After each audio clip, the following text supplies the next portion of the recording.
नमस्कार मित्रों,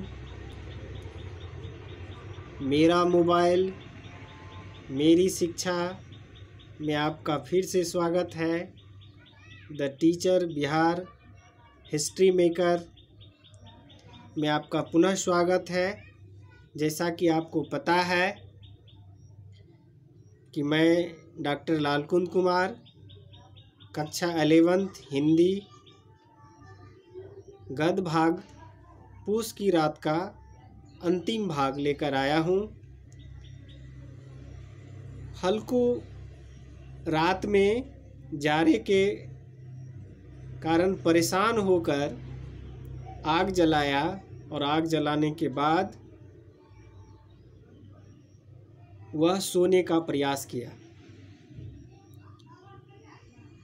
हम जबरा के साथ संवाद कर रहे थे। जबरा और हल्कू आपस में बात कर रहे हैं और जैसे उसे लगा कि मेरे खेत में कोई जानवर आ गया है, वह सोच रहा है कि शायद मैं सपना देख रहा हूँ, ऐसा नहीं हो सकता है जबरा के रहते। उसने ज़ोर से आवाज़ लगाई, हिलो हिलो हिलो। जबरा भूख उठा, जानवर खेत चर रहे थे, फसल तैयार है, कैसी अच्छी फसल थी, पर ये दुष्ट जानवर उसका सर्वनाश कर डालते हैं। हल्कू पक्का इरादा करके उठा और 2-3 कदम चला, पर एकाएक हवा का ऐसी ठंडी हवा जो उसे शरीर में चुभने लगा, बिच्छू के डंड सा झोंका लगा। फिर वह बूझते हुए आलाक के पास आ बैठा और राख को कुदेर कर अपनी ठंडी देह को गरमाने लगा। जबरा अपना गला फाड़ फाड़ कर चिल्लाता रहा। नीलगाय खेत को सफाई किए डालती थी और हल्कू गर्म राख के पास शांत बैठा हुआ था। आक्रमणता ने रस्सियों की भांति उसे चारों तरफ से जकड़ रखा था। उसी राख के पास गर्म जमीन पर वह चादर ओढ़कर सो गया। सवेरे जब उसकी नींद खुली तब चारों तरफ धूप फैल गई थी और मुन्नी कह रही थी कि क्या आज सोते ही रहोगे? क्या आज सोते ही रहोगे? तुम यहाँ आकर रम गए। उधर सारा खेत चौपट हो गया। हल्कू लौटकर कहा, क्या तुम खेत से होकर आ रही हो? मुन्नी, हाँ, सारे खेत का सत्यानाश हो गया। भला ऐसी भी कोई सोता है? तुम्हारे मरैया डालने से क्या हुआ? हल्कू ने बहाना किया, मैं मरते मरते बचा। तुझे अपनी खेत की पड़ी है। पेट में ऐसा दर्द हुआ कि मैं ही जानता हूँ। दोनों फिर खेत की डार पर आए। देखा सारा खेत रौंदा हुआ है और जबरा मरैया के नीचे चित लेटा है, मानो प्राण ही ना हो। दोनों खेत की दशा देख रहे थे। मुन्नी के मुख पर उदासी छाई थी, पर हल्कू पसंद था। मुन्नी ने चिंतित होकर कहा, अब मजदूरी करके माल गुजारी भरनी पड़ेगी। हल्कू ने प्रसन्न से कहा, रात ठंड में यहाँ सोना ना पड़ेगा। इस प्रकार से यह कहानी का अंतिम छंद था। कुछ व्याकरणिक बात है जिसमें आपको वाक्य द्वारा मुहावरा का अर्थ स्पष्ट करना है। बड़ा संक्षिप्त में और बड़ी जल्दी जल्दी हम आपको बताते चले।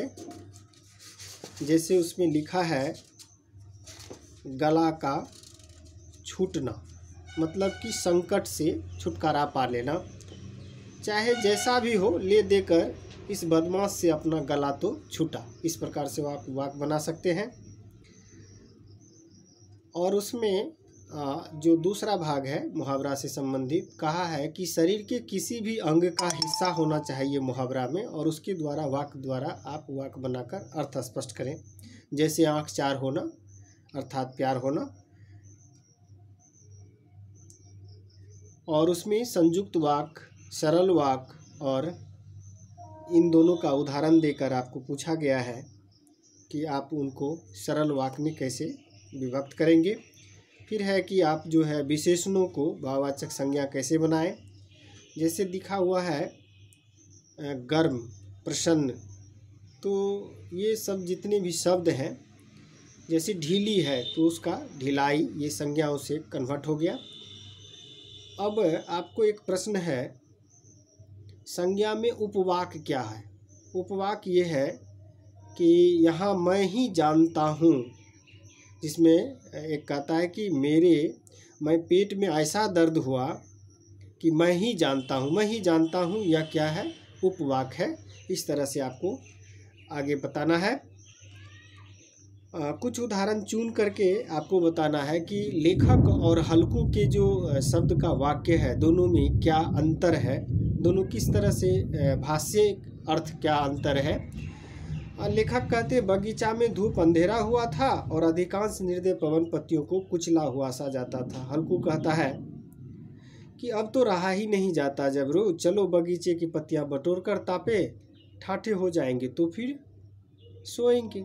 इस प्रकार से दोनों की भाषाएं में अंतर है। अब लिंग निर्णय है, जैसे ढेर है तो वो पुल्लिंग, वहाँ पत्तियां का ढेर लगा गया। अलाव है वो भी पुल्लिंग है, अलाव जल उठा। लौ स्त्रीलिंग शब्द है, लौ निकल रही है। दोहर स्त्रीलिंग है, जी पुल्लिंग है। गर्भ स्त्रीलिंग है, ठंड स्त्रीलिंग है। पूछ भी स्त्रीलिंग है, चादर स्त्रीलिंग है, राख स्त्रीलिंग है। शीत पुल्लिंग है, झुंड पुल्लिंग है, सत्यानाश पुल्लिंग शब्द है। आप सभी से वाक्य बना सकते हैं और आप मेरे वीडियो को बीच में रोक कर और वाक्य आराम से बनाइए, कोई दिक्कत नहीं है। पूस की रात कहानी नामक जो रचना है, उससे जो संबंधित प्रश्न हल्के फल्के आपसे पूछे जाएंगे। सबसे महत्वपूर्ण प्रश्न है, हल्कू खेत उजरने से क्यों प्रसन्न है? और इसी के साथ यह जो कहानी है उसका अंतिम समापन हो गया। फिर हम दूसरे लेसन के साथ आप पुनः उपस्थित होंगे। तब तक के लिए धन्यवाद। Thank you.